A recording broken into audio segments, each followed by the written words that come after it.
Hi guys, today I would like to show you how to make your phone look smoother using animation scaling on Realme Note 16. Firstly, we'll need to activate the blur options for this, so let's go into settings,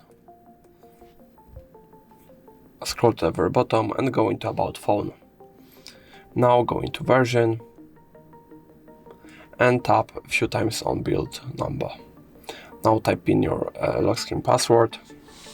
And now I am a developer, so let's go into system, and here are developer options. Now scroll down till you see something like animation,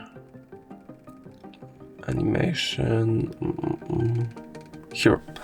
Now if you're wondering what it does, you can just put it to 10x to see the difference.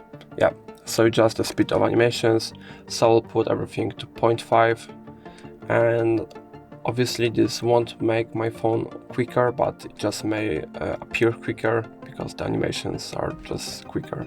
Yeah. And that's going to be all. If I helped you, please leave a like and subscribe, and if you have any more questions, let us know in the comments.